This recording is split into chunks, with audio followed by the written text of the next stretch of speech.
अस्सलाम वालेकुम। आपको पता है कि हिर्स जहाँ माल पे हम लोग हदीसें पढ़े हैं और उसमें हमने इतनी बेहतरीन माशाल्लाह हदीसें पढ़ी हैं, क्योंकि किसका दिल नहीं चाहता कि उसके पास माल हो, दौलत हो। और आजकल तो लगता है कि माल दौलत के बगैर तो कुछ भी नहीं है।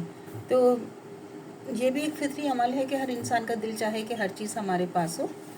तो उसके बारे में भी कुछ हदीसें हैं कि इंसान का दिल चाहना जो है वो क्या है और अल्लाह का हुक्म क्या है, उसके बारे में जानना जो है बहुत ही ज़रूरी होता है। तो आज की हमारी हदीस है कि हज़रत काब रज़ी अल्लाह तआला अन्हा बिन अयास बयान करते हैं कि मैंने रसूल खुदा सल्लल्लाहु अलैहि वसल्लम को फरमाते सुना कि हर उम्मत के लिए एक फ़ितना है, हर उम्मत के लिए एक फ़ितना होता है और मेरी उम्मत का फ़ितना मालो दौलत है। सही तरमीज़ी की हदीस है। देखें ना, अब हमारे पास जो है मालो दौलत किस कदर हम हर वक्त प्यासे रहते हैं ना, कि हिरस हमारे अंदर इस कदर है कि अगर हमने किसी का अच्छी चीज़ देख ली तो वही हमें चाहिए। हमें अपनी चीज़ों पे, जो आजकल का दौर जा रहा है, अपनी चीज़ों पे कनात करना नहीं आता, अल्लाह का शुक्र अदा करना नहीं आता। जो चीज़ हमें मिल जाती है वही हमें लगता है कि ये जो है ना ये अब कम है, और होना चाहिए और होना चाहिए और होना चाहिए। तो उसके लिए जो है ना कि वो सही नहीं है। जो अल्लाह का हुक्म है, अगर हम उसके ख़िलाफ़ जाएंगे तो वो सही नहीं है। तो हमेशा अल्लाह ताला का जो हुक्म है वो हमेशा याद रखना चाहिए। और इसकी थोड़ी सी तशरीह हम लोग पढ़ लेते हैं कि फ़ितने से यहाँ मुराद क्या है। गुमराही और गुनाह है। गुमराही और गुनाह मुख्तलिफ़ अक़साम का ये हाल है कि हर कौम को किसी ख़ास गुनाह की तरफ ज़्यादा माइल होती थी, और ये ख़ास गुनाह जिसकी तरफ कोई उम्मत खुसूसी तौर पर माइल होती थी, इस कौम का फ़ितना हो जाता था। कोई कौम नातुल में कमी करने के गुनाह का ज़्यादा इर्तिकाब करती थी, किसी में जिनसी बदअखलाक़ी ज़्यादा फैली हुई थी, तो कोई अपने अंबिया और मुस्लिहीन के साथ बग़ज़ रखने और उन पर जुल्म ढाने की तरफ ख़ास मैलान रखती थी। ऐसे ही उम्मत मुस्लिमा के बारे में हज़रत सल्लल्लाहु अलैहि वसल्लम ने फरमाया कि इनका फ़ितना माल और दौलत है, यानी इनमें जो ख़ास बिगाड़ होगा वो माल और दौलत की मोहब्बत होगी। हज़रत सल्लल्लाहु अलैहि वसल्लम के इस फरमान में ख़बर और तंबीह दोनों ही मौजूद हैं, यानी हज़रत सल्लल्लाहु अलैहि वसल्लम ने यह भी इतला दी है कि तुम दौलत परस्त हो जाओगे, साथ ही ये भी फरमा दिया कि दौलत परस्ती तुम्हारा ख़ास ऐब होगा।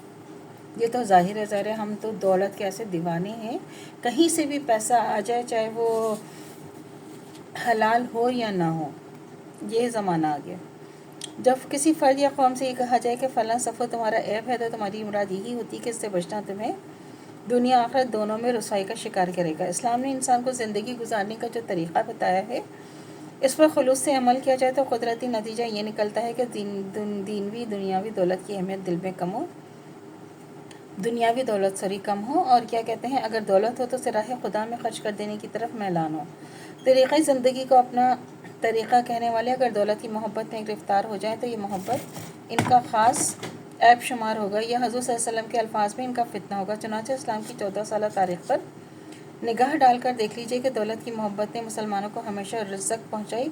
इससे हब्बो माल ने इनमें ऐसे गद्दार पैदा किए हैं कि जिन्हें मुल्कों मिल्लत के दुश्मनों के हाथों बेच देने से भी दरेग न किया।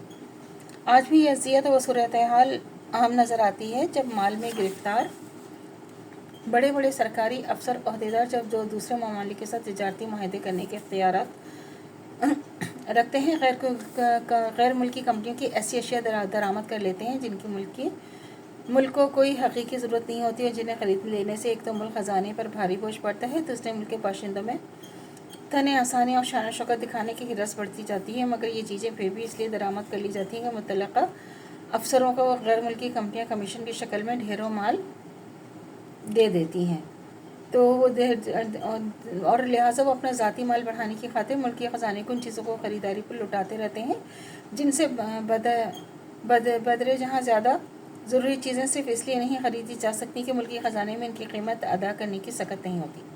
तो अल्लाह से दुआ करनी चाहिए जो हमारा ईमान है मरते दम तक कायम दायम रहे, ख़ात्मा बिलखैर ईमान पर हो।